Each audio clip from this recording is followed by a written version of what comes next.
Good evening, everyone. It is Tuesday, July 27th.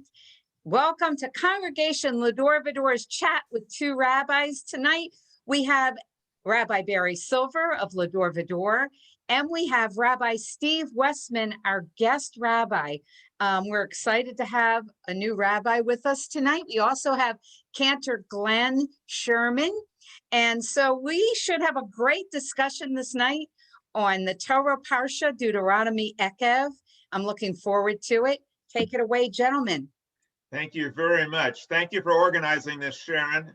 Thank you, Rabbi Westman, for joining us, and Cantor Sherman as well, who was not just a cantor, but he's a wealth of information about Yiddishkeit and the Torah, and he can certainly add to the discussion. We'll have Rabbi Westman featured, but I'm very interested in hearing what Cantor Sherman has to say as well, and all of you. We have a wonderful group of people who are watching with us, and we like to include everyone in the discussion, so feel free to share your views. If you agree with us, we definitely want to hear from you. But if you disagree with us, then we want to hear from you even more. That'll make a lively discussion, and we invite diverse views in these discussions. So today, for the first time ever, we have Rabbi Steven Westman, who has tremendous experience as a pulpit rabbi and leader of the Jewish community in Palm Beach and Broward County. And I know he's got a lot to share with us. It'll be hard to rein him in the limited time we have. So I'm going to stop talking pretty soon and turn it over to him. What I'd like to do is speak about our Torah reading, which is Ekev. And then after that, we'll open it up for comments and questions. And then after that, we'll go on to current events. And I talked to Rabbi Westman a little bit, and I think that he has the capacity to get people all riled up, almost as much as I do. So it should be a pretty interesting discussion. Nobody riles them up like you, Barry. I don't know if anybody does it quite like that, but I know that you'll give me a good run for the money. And Cantor Sherman as well. Go ahead, Rabbi Westman. Share with us, please, if you would, your take on Ekev and the significance in today's world. Well, thank you. The significance of this Torah portion is we are now in Moses's farewell address mode. Remember, Washington had a farewell address to the troops. Moses has a considerably longer farewell address, and it takes place over a group of Torah portions, this being one of them. And again, using the Torah's own methodology. I mean, whether all of these events actually happened and they were actually in the desert for 40 years from slavery to freedom, it is hard to tell. I mean, factually speaking, but based on the Torah's own words, they left slavery, Pesach, eat matzah, all that stuff, and got to Mount Sinai, got the 10 Commandments, and then as they're approaching, again, the Torah's numerology and methodology is not what we would understand as historical, because it's hard to imagine that Moses actually lived 120 years. Might have felt like 120 years schlepping through the desert for 40 years with a bunch of Jews, but at any rate, he's giving them all the farewell address, and it's over a number of Torah portions. This is what you should do. And then he reminds them, we were here and we were there, you rebelled, and we were at Mount Sinai, and I had to break the 10 Commandments tablets, and said, you go watch the movie, and that's what this Torah portion is all about. Rabbi Westman, you're not suggesting that there might be something in the Torah that's not 100% accurate, are you? Oh, it could be accurate. The question is it actually historic? I mean, it always seemed odd to me, even though I don't know if there's any archaeological expeditions, but it would seem that in the Sinai desert, there should be some evidence of bones, or something like that. I mean, thousands and thousands of people, even though it's thousands of years ago. But I don't know that anything has ever been actually found. But that doesn't change the might change the factuality if that's a real word, but it doesn't change the meaning of the portion. I mean, it's just beautiful words. Moses is alternately angry and cajoling and remembering, and here's this old guy that's remembering, hey, we did that. It's like an old guy reminiscing. And 120 years, he's pretty old. Yeah, when Israel was established, they commissioned scientists and archaeologists to check out the whole Sinai to try to find some evidence of the Exodus, and they found absolutely nothing. So you're right. I didn't know about the scientists, but I mean, I've said that for years. If you'd think there'd be at least a bone that somebody could discover, but on the other hand, well, there's no bones about it. There's no evidence. No bones about it. On the other hand, some of the words of the Torah are absolutely true, and we know, for example, my alma mater and your father's, let him rest in peace as well, the Hebrew Union College. Our late president Nelson Glick was so taken by the words. I think it comes from this Torah portion. That Moses says, "I'm taking you to this land out of whose hills you will dig copper." And Glick thought, and he went and he discovered King Solomon's copper mines in the Sinai Desert, or in that whole area, based on the words of the Torah, out of whose hills you can dig copper. And he found them. This was not some wackadoodle Orthodox guy. This was Nelson Glick, world-renowned archaeologist, cover of Time magazine, president of the Hebrew Union College Jewish Institute of Religion, and he did that. That's one of his great contributions to science and to the world, based on the words of this portion. Yeah, of course, the portion was written after copper was already discovered by the Jewish people in Israel. Maybe. So it wasn't a prediction, it was a description. But my dad used to say that this story might not have happened, but it's all true. And by that, what he meant was that there's lessons and teachings and morals and values that are all true and that speak to us. And that's why we cherish the Torah, because we learn so much from it. And this passage, Ekev, is one of those passages. In Ekev, it means like why or how, Ekev, but it sounds like the word ache. It sounds like an ache.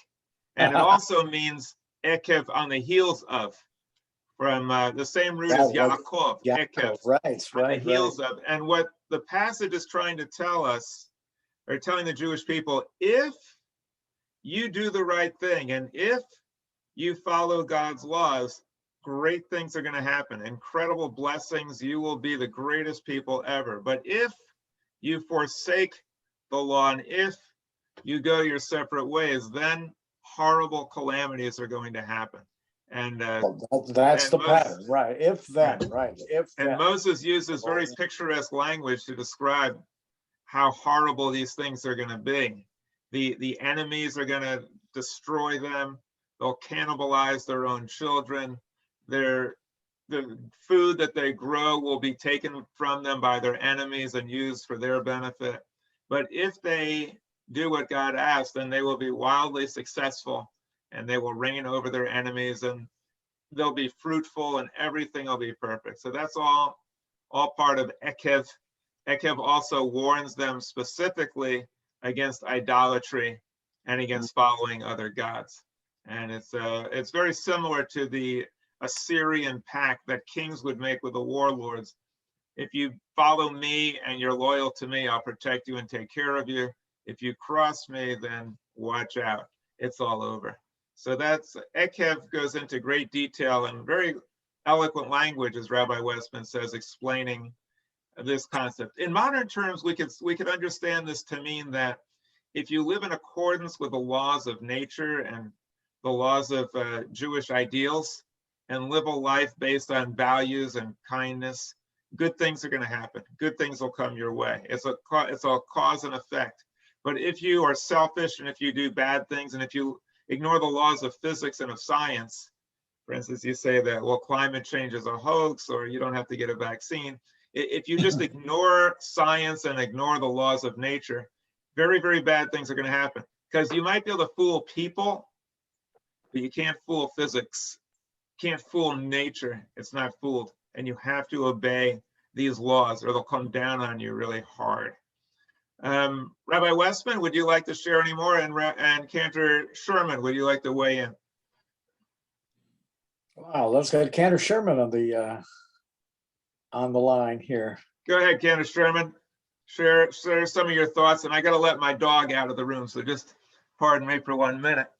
Okay, so Rabbi Westman's Hebrew name is Bezalel. Ken. Isn't that true? That is definitely true. I always love that name because you are an artisan, a designer. It was you who sculpted everything, Bezalel. So Yep. a beautiful name. But that's enough about you. Okay, so we'll talk a little bit about Camp Ramah. Can I talk a little bit about camp? Rabbi Westman was a good guitar player in camp.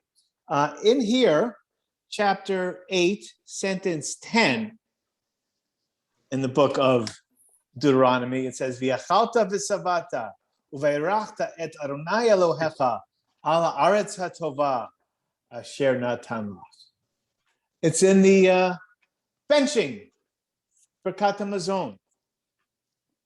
When you have eaten your fill, give thanks to the Lord your God for the good land which he has given you. And I'd like to thank camp, all the Jewish camps. I think they do more than anything to inspire and teach our children Judaism, better than yeshivas, better than Sunday Hebrew schools, a good dose of a Jewish camp. And there's nothing like singing the Birkat HaMazon to thank God Right. for what he's given us. Because Hey, a lot that's of my these 2 cents. kids, again, just in terms, a lot of these kids came from backgrounds where they never heard that before, but they learned it at camp.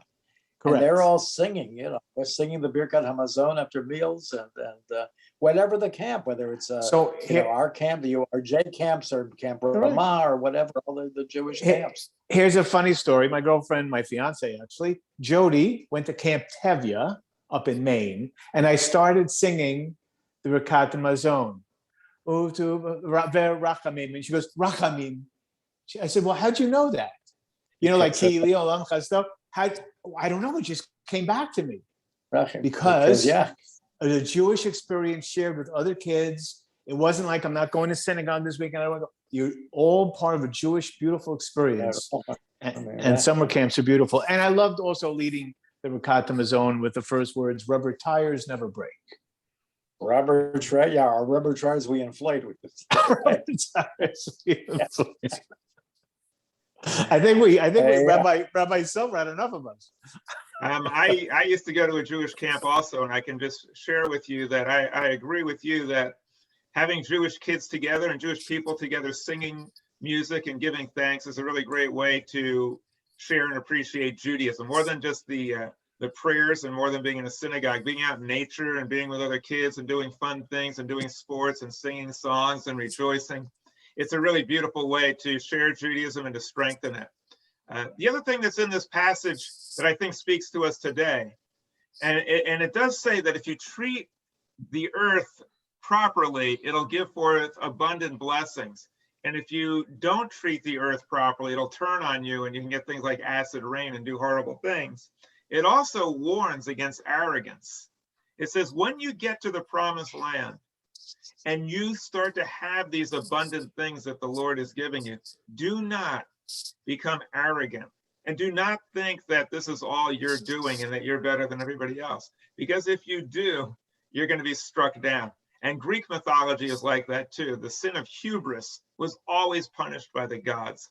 And I think in the United States, we could learn well from that. Do not say America first. Do not say American exceptionalism. Do not say we are better than everyone else. Our country is the best and all this stuff.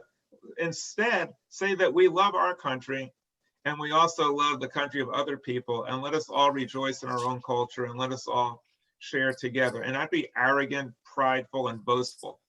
We can see that in politics or in government and in religion and in our own personal lives, people that get arrogant and boastful, they're not fun to be with. They're not happy people. And the Torah is correct. If you are that way, bad things are going to happen. And so rejoice in what you have, but don't be arrogant about it. It's true. Anybody else want to I mean, share? you know, Rabbi Westman, you want to share some more thoughts on this, or let's go to no, other I'm people just, too? I'm just thinking, you know, in terms of exactly what you just said, think of the, you know, as we say, lahavdil, you know, to divide, think of the German national anthem at the time of the Nazis, Deutschland über alles, Germany above all, you know, is a, you know, we have our own patriotic songs, but we you know, we don't claim that, you know, we're the be all and the end all. There's other great countries in the world, and other great nations, other great peoples. But I'm just thinking of Deutschland über alles, you know, and see where that led them and us. Well, Deutschland über alles is the German equivalent to America first. It's the exact same thing. Germany over everything, America first. Right. And in fact, America first was the policy of the neo-Nazis in the 30s who wanted to keep America out of World War II. They were like, we only care about America. We don't care about what's going on in Europe. We don't care about the Holocaust. We don't care about the Jewish people there. We just want to take care of America. Let's stay out. And that was the motto of the people that wanted to stay out and just mind their own business. Well, and the Torah is telling us, yeah, the Torah is telling us thousands of years ago, that's not a good attitude. Let us rejoice in America and also celebrate all people. Anybody else want to share some thoughts on this? And then we'll go to current events.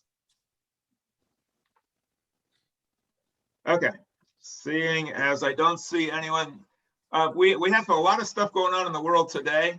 Rabbi Westman, I was speaking to you a little bit ahead of time, and so I know that you have some pretty strong feelings about what's going on. And I know that Cantor Sherman does also. I see Harris's hand up. Harris, would you like to share some thoughts? Go ahead. Yes, can you hear me? Yeah, we hear you fine. We now have royalty in England.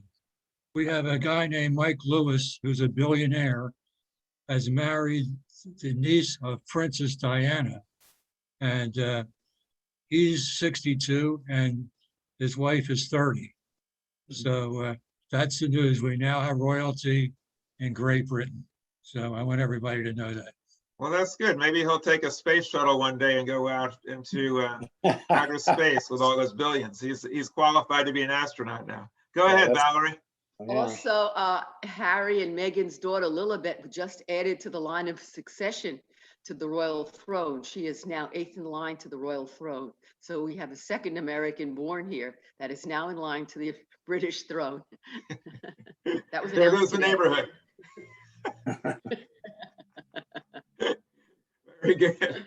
All right, anybody else want to share anything with us before we go to current events? All right, Rabbi Westman, what's on your mind as far as what's going on in the world today?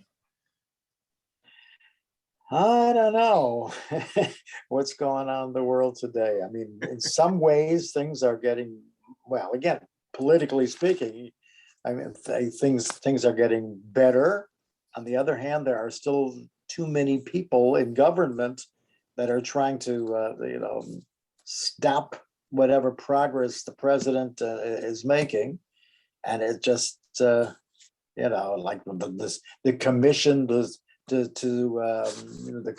commission, whatever it's called, that's studying the events of January 6th and all that. So that's going on, but there are some people that deny that it was a terrible thing. It was a bunch of tourists, right? Some tourists with Hang Mike Pence and all the government, the representatives having to be locked in the basement and all that. Wasn't exactly tourism, but so that's going on too. Not a good thing. I mean, you take issue with the stormtroopers that came in on January 6th to take over the government? Stormtrooper. I hadn't heard that, but I like that. Stormtroopers. That's good. Is that yours? I thought you'd appreciate it. That's good. Stormtroopers. Excellent. Yeah, I got a few more, but I don't want to alienate too many people all at once. I'll let other people do that. Cantor Sherman, what's your take on all this? Well, I'm going to punt and talk about COVID-19. Go right ahead. And how today I started wearing a mask again when I went out. Now I'm vaccinated. I got vaccinated the early part of January, but I'm taking this thing seriously. And I think everybody else should, and everybody's been vaccinated. I think they should wear masks, and we need to beat this thing because right now it looks like it's starting to beat us again. Especially in Florida. I mean, we're number one. We're number one, the worst state in the entire 50 states. Florida, the most cases. And Cantor Sherman will be interested to hear. Listen to this. I got a call today from Lori. We are not having Shabbat services this week on Friday or Saturday because there are cases on the Tradition campus. Which Correct. I predicted that. Your brother did too. He called me. He told me about it. But today I actually got the call. I mean, I've been, Cantor Sherman and I used to conduct services together, and I'm still doing it at Tradition, at the Tradition of the Palm Beaches. And today she called up, we're not having services this week. So my, as long as you're talking about the Morris, I spent 2.5 years there when I took them through their COVID. But my demise at Morris, and I'll tell you this, not many people know this, is that I balked at doing services on April 16th. I thought it was too soon in a small movie theater with 20 people, even though we were vaccinated. And that put a whole new light on me, like I was the devil. And I was only concerned about everyone's health. But it became political. And I ended up leaving 6 weeks later because I didn't believe in doing live services.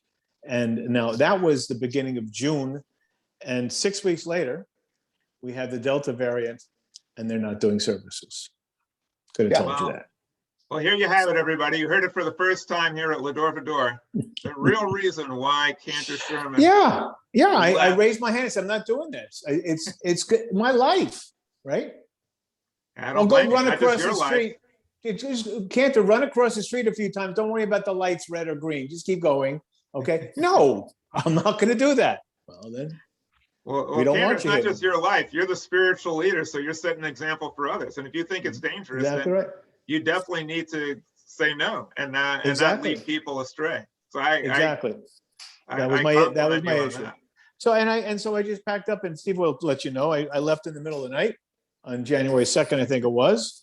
Thank you very much. But my life is more important than this, and I'm happily retired. Well, I brought back my friend Rabbi Westman to take my place. He took a 1-year sabbatical during the beginning of the COVID. He brought it back, right, Steve?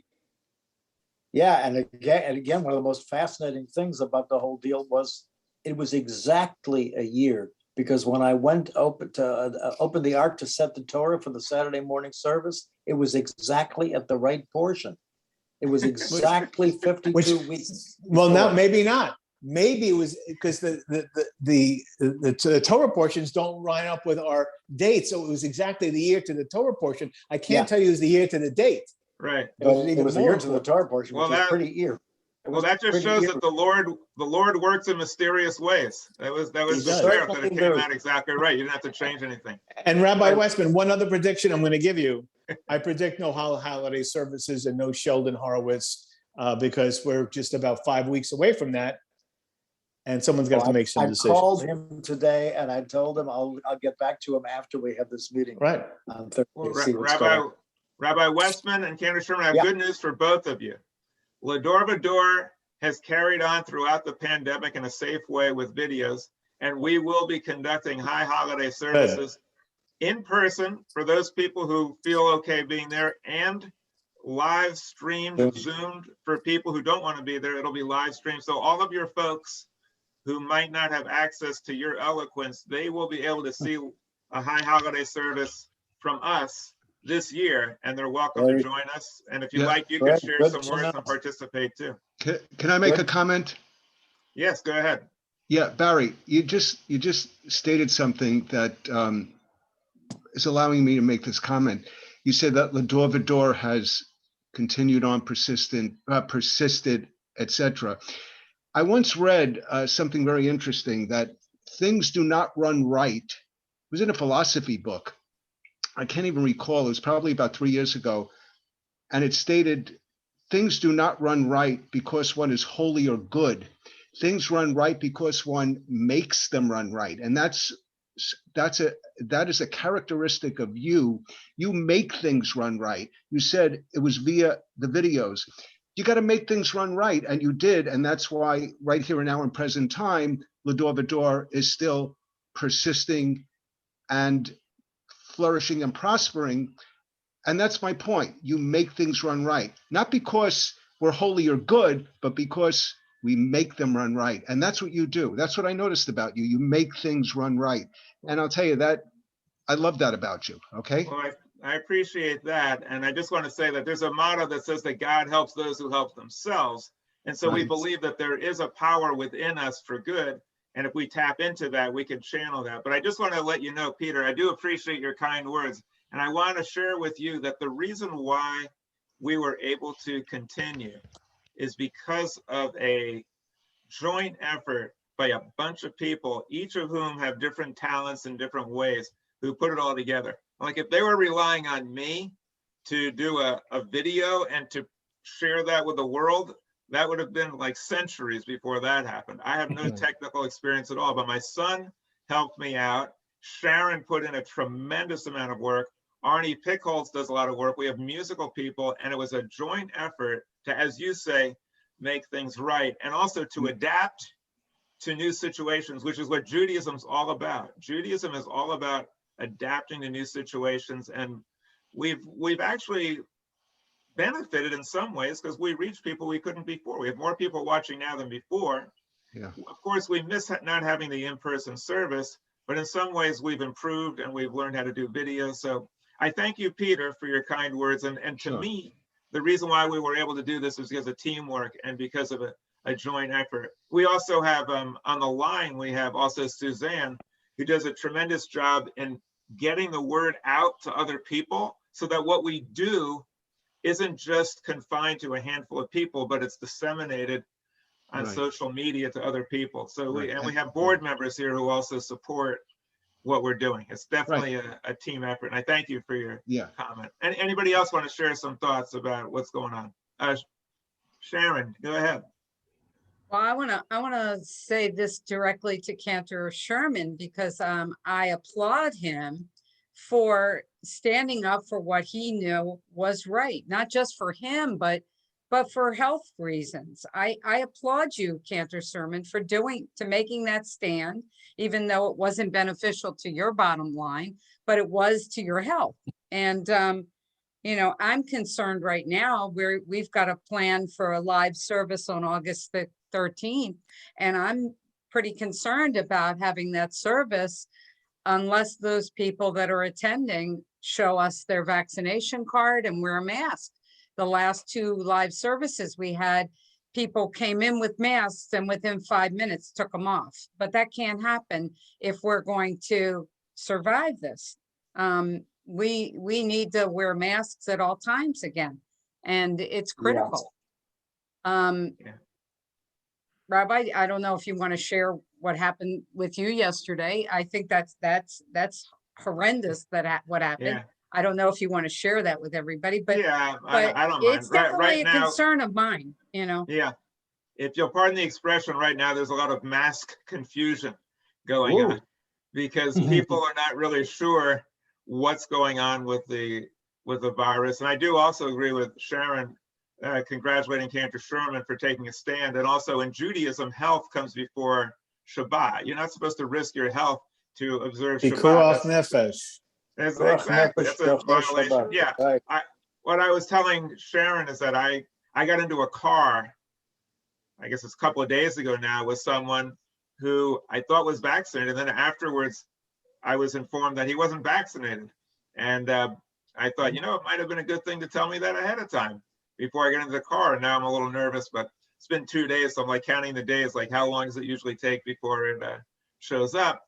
And my immune system's a little bit compromised, but I'm taking some stuff. But yeah, we all have to be responsible.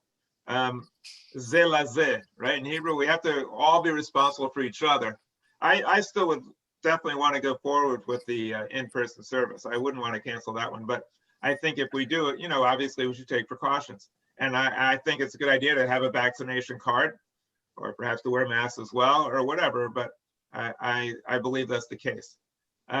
Anybody want to share anything else about what's going on? We have two people with their hand up. Wendy ahead. had her hand up, but I think Valerie is first. So go ahead, Valerie. And then when Wendy comes back, and then we have Stanley next after Wendy.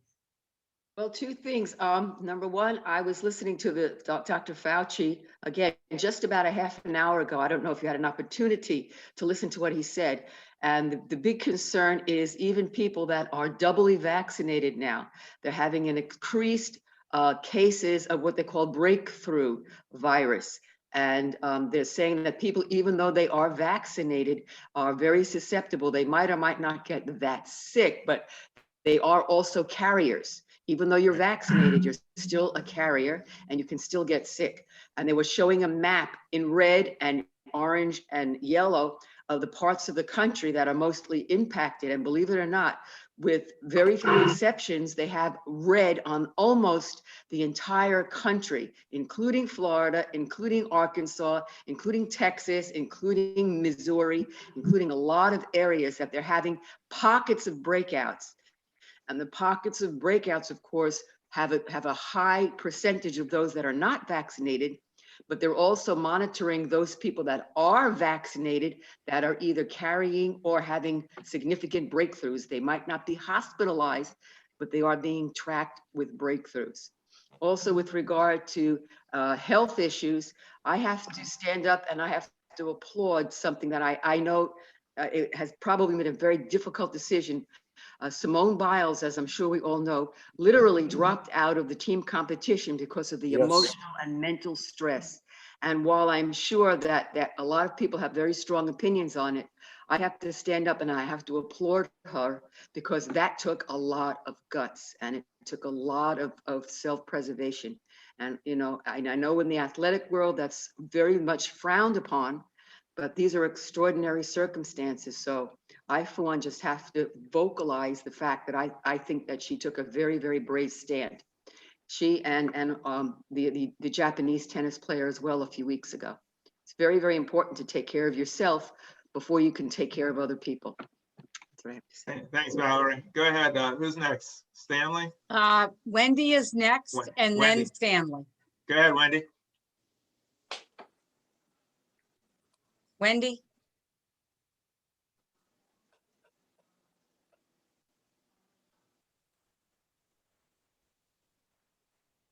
All right, can you hear me now? We Yeah. can. All right, I was trying to find you the graph I had taken the other day of the difference of what's gone on in Florida in the last month. But what Valerie was saying about, you know, the outbreak, we have had half a dozen people in our community get sick. One of them has been in the hospital, but I understand it sounds like he went in with pneumonia, and that's how they found out that he had COVID.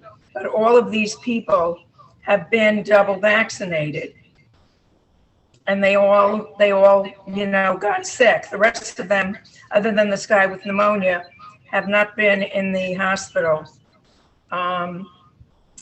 But I used to look at the statistics regularly, and then I had stopped when they were only showing them to us weekly.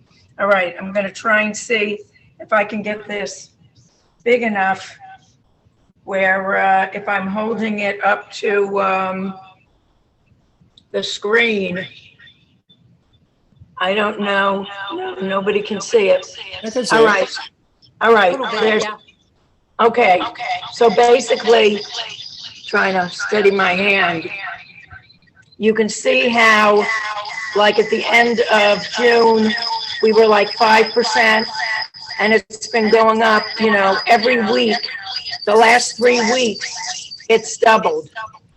It's the week of 7/2, it was almost 24,000 cases. The week of 7/9, it was up to almost 46. So that's double. This past week, it was up to almost 74.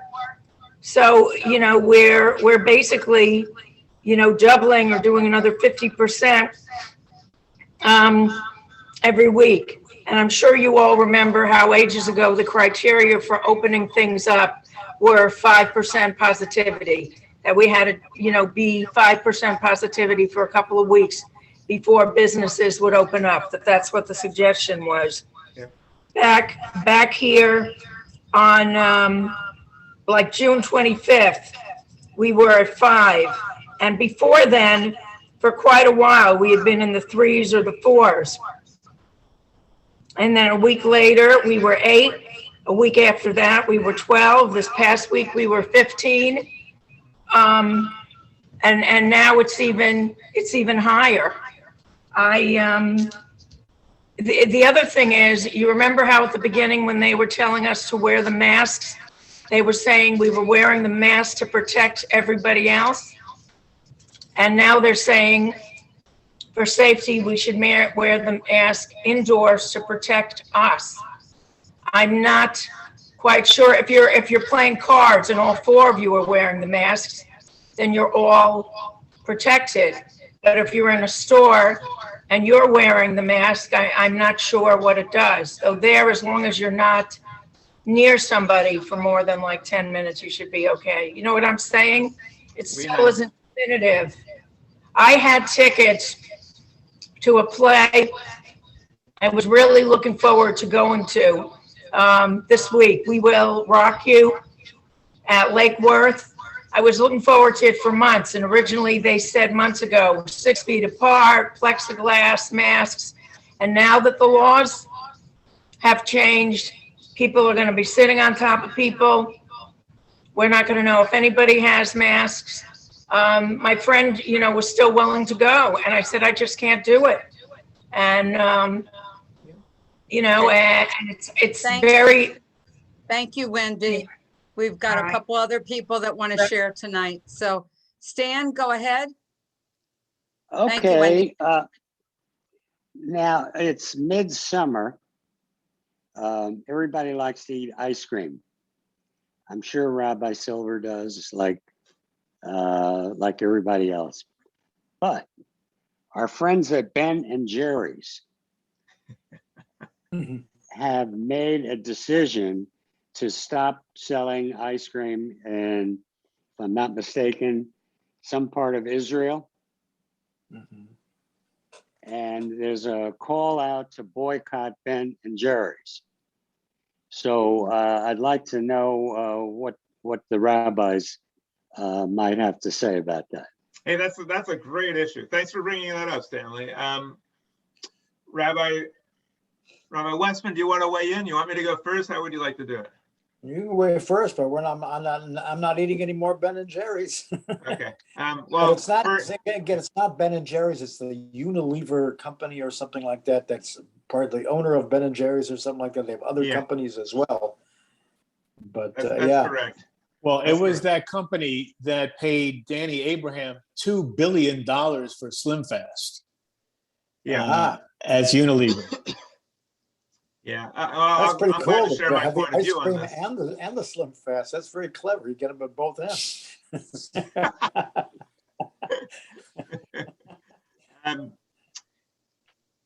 Ben and Jerry's has donated lots and lots of money to very, very good causes, especially environmental causes. So I've always liked what they did and who they supported. But the conservatives have it in for them because they don't care for Ben and Jerry's and what they support. So like was said, it's not Ben and Jerry's, it's the company above them. But the people that hate Ben and Jerry's and hate the liberals, they want to go after them. I love ice cream. Used to eat ice cream all the time. Now, unfortunately for health issues, I can't eat it. And I've also seen that I'm not that keen on dairy because of the treatment of cows, but yes, I do love ice cream. Always have loved ice cream. I just don't eat it much now. As far as the issue goes, I'm really tired of Israel being second guessed and held to a different standard than everybody else. So if there was an effort to boycott all of those abusers of human rights across the board, I could go with that. Okay, you'll start with Hamas and Iran and Iraq and basically every Arab country in the world that doesn't treat women correctly. Then you'd go down to all the other countries like that are Catholic that don't allow abortion rights and women's rights, and you'd go all the way through. But Israel is singled out for special treatment. It's not right. It's not fair. It's not good. I particularly don't like what's going on with the settlers. I think they're a bunch of religious fanatics. I think they're harming the cause of peace. I think they're doing terrible things in the territories. I think they're spreading racism and anti-Palestinian nonsense and garbage. I don't like what they're doing, but there's a lot of people doing a lot worse. And I really don't like Israel being singled out by people. I don't care who they are. And so I just don't approve of it. And I don't think it's right. Well said. Agree. Absolutely. Anybody else? Well, I would boycott Ben and Jerry's, but I haven't had ice cream in 10 years. So they're not going to feel the pinch in their pocketbook from me. Well, Cantor Sherman, what you should do is you should go out and buy Ben and Jerry's once, and then don't buy it again for 10 years, and then say, I'm boycotting you all over again for 10 years. So take that. All right, go ahead, Emily. Oh, and then Rachel. I think Rachel was first. Okay, go ahead, So Rachel. I'm gonna unmute Rachel. Go ahead, Rachel. Yeah, I was just going to change the topic for a second and say the Olympics. Seeing the sportsmanship, I think, has been just pleasant, positive, because we're just seeing so many negative things going on that it's been good to watch. It reminds us of the way we're supposed to be. I applaud you, Rachel, for your comments. Cantor Sherman, what do you have to say about all this? Well, they also acknowledged they also acknowledged, I'm sorry, the Israelis that were killed back in Munich in the beginning of the Olympics. They should always acknowledge that in every Olympics in perpetuity. Okay, but they did it. Right, that's what I'm saying. It should be done. I give them credit for that. I'm just saying regarding, I'll give you my 2 cents on the Olympics, that one thing we've learned is how mentally draining being an athlete is. And no one's really been come out to the forefront until Naomi Osaka and now other people in the Olympics, how difficult it is to perform in this level and then still have mental clarity. Michael Phelps did. He certainly came out about it. Yeah, Rachel, go ahead. Did you want to keep? I think you. No, I was just trying to keep it positive for 1 minute. Go ahead. No, I'm done. Okay. I'll share some thoughts on the Olympics because I've done all different types of sports at a pretty competitive level. Played college tennis, competed on the trampoline and stuff like that, and I coach basketball. So I love sports. And what I don't like about the Olympics is the heavy focus on winning. Who got the gold? Who got this? I watch Good Morning America. I don't usually watch it that much. I usually watch like straight news shows, or not news shows, but CNN, Fox, MSNBC. But anyway, I was watching NBC, and I really congratulate them. They had people on the American team who came in 5th place. Right. I think that's awesome. I'm tired of just saying, oh, you won, you're the celebrity, you came in 5th, you're a nothing. They had the people who came in 5th place, and these people spoke about the thrill of being involved in an international competition, the thrill of sport and representing America, and what a wonderful experience it was. And I was just so happy to hear something that refreshing, talking about just a love of sports and athletics and international cooperation. And I thought, that's what we need more of. Instead of this insane focus on who won by a half a point or half a percentage point or something like that, I thought that was really excellent. And as someone who's done, a lot of like springboard diving and trampoline, what these people are doing is just absolutely incredible. The level of skill that they have is just mind-boggling. And to me, there's too much pressure that 5 years or 4 years of practice comes down to one performance. I don't like it. I get nervous for them. I'd rather just say, look, these are the best ones. Here they are, and just enjoy the sport instead of having to focus on who wins, who lost, what country is doing well. But I mean, the level of skill is just unbelievable. Yeah, it's awesome. It's awesome to see two guys diving in absolute perfect, together and doing all this thing, all this, and then whooping, hitting the water exactly the same moment and all that. Try that sometime. It's just unbelievable. Absolutely amazing. Yeah, I have tried it, and it wasn't a pretty sight. I've done synchronized diving.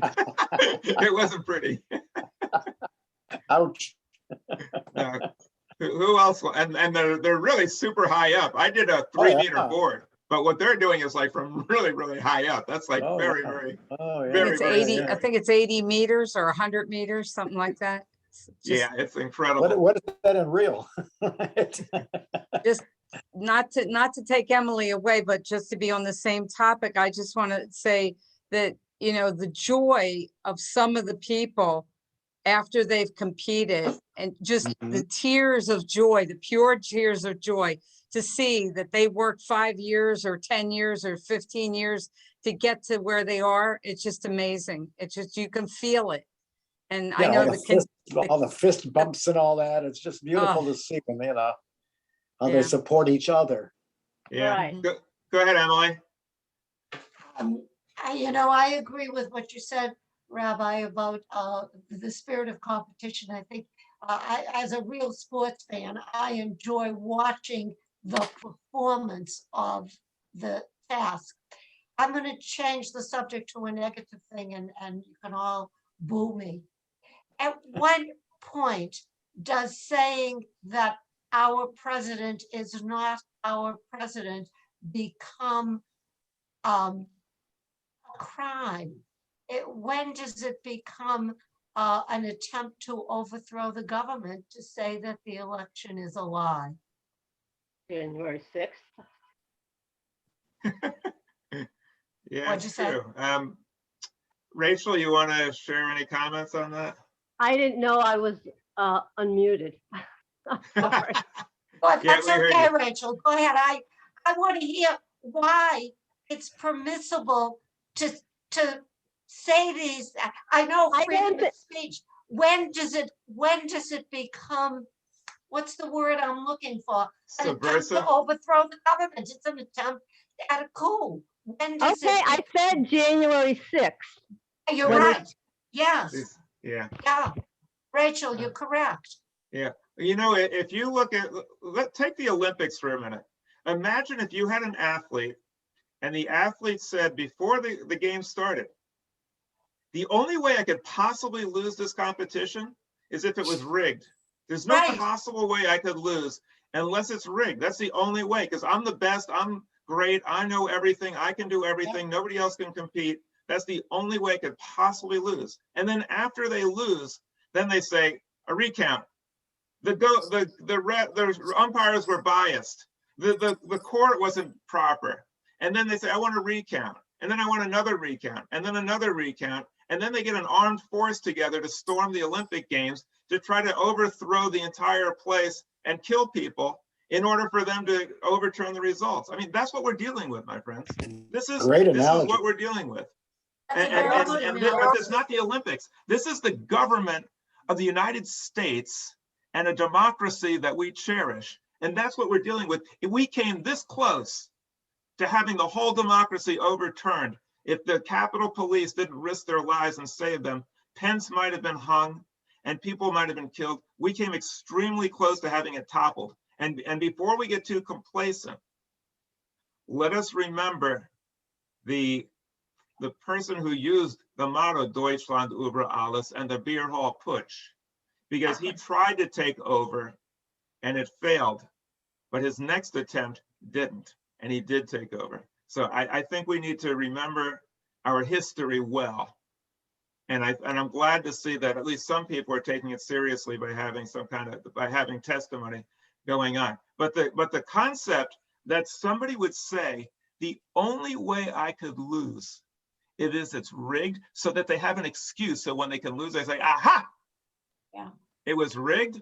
That's horrible competition. And what they're teaching our kids is that when you compete, be a braggart and a liar and say that you can't lose. And then if you do lose, throw a tantrum. And if necessary, use violence. That's what we're teaching our kids. Exactly. Anybody else? Yeah, Valerie. Valerie.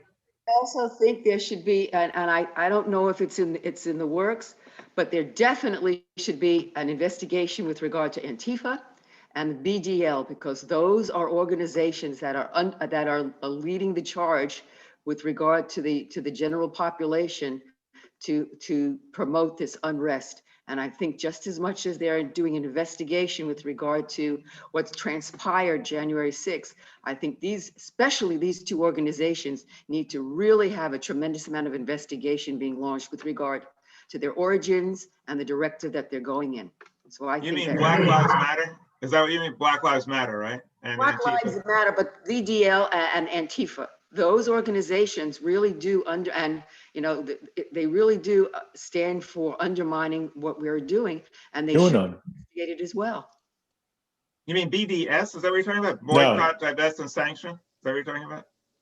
Yeah, isn't it from the Black Lives Matter, the organization that actually funds them and is part of them? I know it's Antifa, is one of them, and there's the sub-organization that relates to Black Lives Matter organization. Isn't that? Yeah. You know, I've actually dealt with both of those organizations. I've dealt with Antifa because I do a lot of demonstrations and protests, and I've been out there.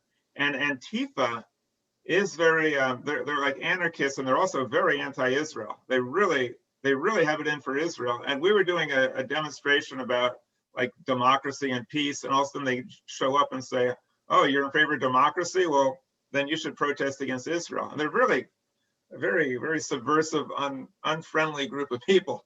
Fortunately, they're very fractured and they're not united, and they don't really pose much of a threat at this time. But of course, I agree with you, Valerie, that we should look into them, because groups that are marginalized could become a threat at some later time. I have dealt with Antifa. I do share your views about them. They are vile, but they were just like a little nuisance. They weren't on the verge of overthrowing the government of the United States and storming the Capitol. The other group that I really don't care for at all, as I mentioned before, is Black Lives Matter. This group also is they're very anti-Israel, and they're also, a lot of them are anti-white. Of course, it's a big organization, so there's some people who support Black Lives Matter for the purest of reasons, and they're like some of the basketball players, and they don't even realize like what these folks are into. But there's other aspects of it, especially the founding of the organization, that is very, very troubling and disturbing. So I agree with you. I think we should keep an eye on these folks and find out what they're doing. And the whole BDS movement, the anti-Israel thing, I don't think is good. But the problem is that when you equate them and say, well, we'll investigate this one if we investigate that one, each group has to be looked into on their own merits. And I do agree with you, Valerie. Both of those groups are very troubling and disturbing. And I know from firsthand experience. Anybody else want to take us on one of those issues? I thought it was awesome, that 13-year-old kid that won the skateboarding. Did you see this kid? Yeah, watch the skateboarding. That's incredible. At 13, wow. Why did skateboarding become an Olympic event this year? I guess, right? I think that shows the influence of the youth. The youth are starting to have more and more influence on the social media and stuff. That's really cool. Well, we've had a great discussion so far. We're almost at the hour limit. I just want to share something before we go, and then maybe we could get the Rabbi and the Cantor and your take on this.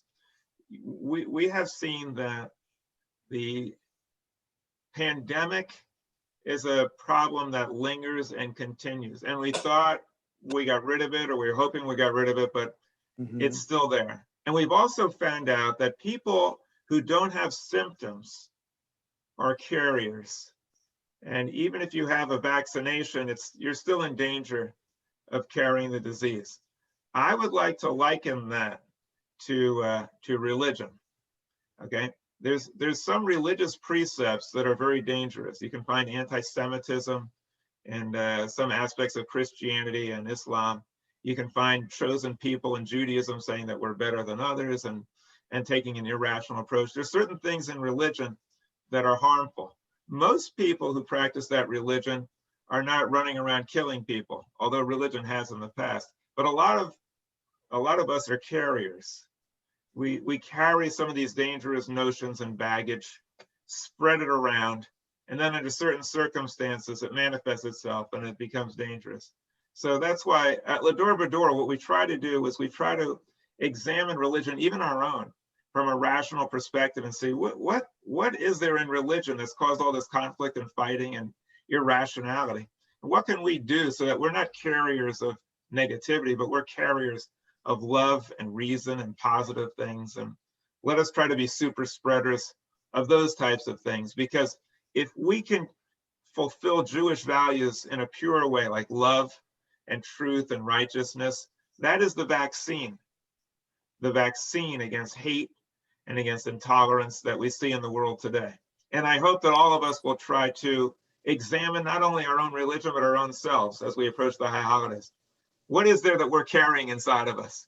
Are we silently carrying some negativity and spreading it to others? And if so, can we get a vaccine through Shabbat celebrations and immersing ourselves in our heritage and trying to get rid of some of those negative influences? So I'll leave it at that. And then Rabbi Westman, if you have any final thoughts, and Cantor Sherman, I or think anybody it else. was beautiful, eloquently expressed, and I agree with you 100%. But thank you for sharing that. Thank you, Rabbi Westman, and thank you very much for participating in the discussion. It was really great having you, and we hope to have you back. Now, like I said, if you guys both need high holiday services somewhere, let us know, because we want to reach out to you, and maybe you can join forces with us, and maybe we can offer services to the folks that We've done some great things together, Rabbi Westman and I. Oh, It ain't over yet. Cantor Sherman, always a pleasure to hear from you. Do you have any Same thing. final words of wisdom to share with us? Stay healthy and well. Be safe. Oh, man. Thank you. Thank you, Amen is everybody. right. Stay well. Thank you for sharing, everybody. It's great seeing you. Bye. And Thank you. I look just forward want to to seeing you remind soon. everybody, we have a great service. Well, this Friday night, of course, but on Saturday, we have a special program at 7:30 p.m. Closing out Shabbat and Havdalah with a lot of music. Be a beautiful service on Zoom, led for us by Andrew Sussman, our cantorial soloist, one of our cantorial soloists. So we look forward to having you join in. We'd love to have Rabbi Westman and Cantor Sherman again for maybe next week or the week after. Be lovely to have you again. And we welcome you and thank you for being part of this tonight. Thank you. Oh, I have one more announcement. Go ahead, Rabbi. Go ahead, Cantor Sherman. No, I have nothing. Go ahead. Okay, I have a very important announcement. I definitely want to make sure that everybody hears this. Next Tuesday, and I get my dates mixed up. It's part of It's next old Wednesday. age, I suppose. It's next Wednesday, next Thursday. Oh yeah, okay. Next Thursday, right? Next Thursday we have Pastor Fritz Aufdenkamp. This guy was brought up on charges of heresy in the church because he taught that Jewish people don't go to hell. And he explained that the concept that Jews go to hell helped bring about the Holocaust, and that should be purged from the Christian doctrine completely. He's going to be speaking to us about that harmful type of approach that he was brought up with and he's now rejected, and for which he's received a heck of a lot of flack. Now, we also have this guy who's fascinating. He's a nationally known speaker, and his name is Dan Barker. He used to be a card-carrying, hardcore, fundamentalist Christian minister who saw the light, and now he's an atheist. He rejects all of it, and he's what you would call a militant atheist. And he has it in for all religion. But I had a pleasant conversation with him. He kind of, I guess, makes an exception for what we do. But anyway, we're going to be discussing, does religion still serve a useful purpose in the modern world? And I believe that's going to be on August 10. And then we also have this coming Tuesday. Who else do we have, Sharon? We have some other speaker that's coming on this coming Tuesday, I think, is going to be interesting. So keep posted to what we're doing, because we got some great discussions, and we're always interested in hearing your opinions on these topics. And I thank everybody for joining us and participating in this discussion. Thank you, everybody. Stay well, everybody. Take care. Bye-bye.